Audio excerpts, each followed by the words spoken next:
आगरा के अध्यक्ष अरविंद स्वरूप दास प्रभु जी ने बताया कि कोरोना काल में 2 साल तक भगवान जगन्नाथ की रथ यात्रा नहीं निकली, लेकिन इस बार यह भव्य होगी।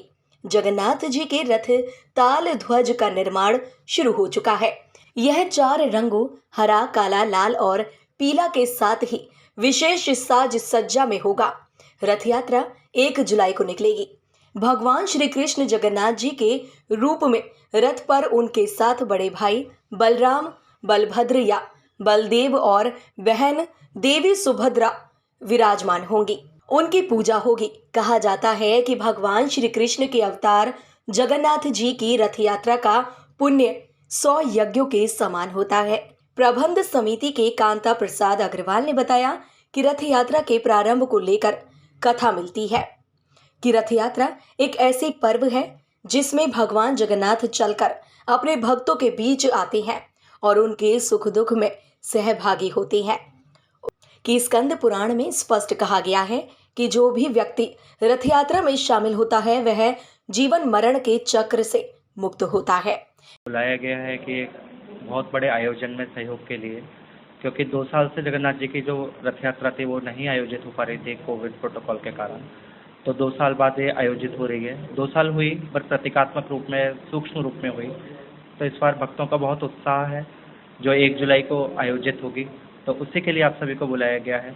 आज विशेष दिन है और आज जगन्नाथ जी के रथ का निर्माण शुरू होगा। आज शाम को पूजन के बाद में उनका निर्माण शुरू किया जाएगा। जो रथ का विशेषता ये रहेगी वो काला, हरा, पीला और लाल 4 रंगों से सजेगा और जिसका नाम ताल ध्वज रहेगा। पिछले 2 साल से कोरोना के कारण भगवान की रथ यात्रा नहीं निकल पाई। इस वजह से इस साल बहुत उत्साह है, क्योंकि 2 साल से लोग बैठे हुए हैं। तो भगवान की रथ यात्रा के लिए पूरी तैयारी हो रही है। आज शाम को रथ बनाने का कार्य शुरू हो जाएगा। पहले पूजन होगा, इसके बाद में रथ का कार्य। और 1 जुलाई को बहुत उमंग के साथ आप लोगों के सहयोग से रथ यात्रा भगवान की निकाली जाएगी।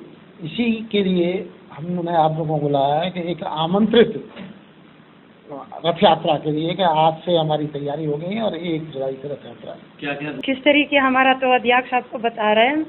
और ये बहुत सबसे बड़ा उत्सव ये जगन्नाथ जी का रथ यात्रा है और बहुत देश में ये कार्यक्रम चल रहे हैं।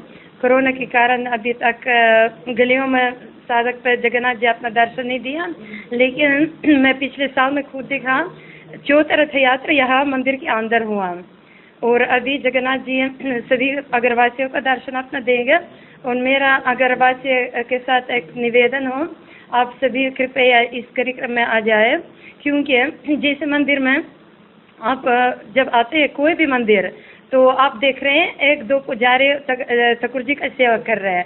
तो इसी उत्सव में आपको सबको एक चांस मिल रहा है सबको पुजारी बनना है। आप हर तरीके भगवान का सेवा भी अर्पित कर सकते हैं, चाहे फूल चला सकते हैं। वहीं जो भक्त श्री जगन्नाथ जी का दर्शन करते हुए, प्रणाम करते हुए मार्ग के धूल कीचड़ से होते हुए जाते हैं, वे सीधे भगवान विष्णु के उत्तम धाम को जाते हैं।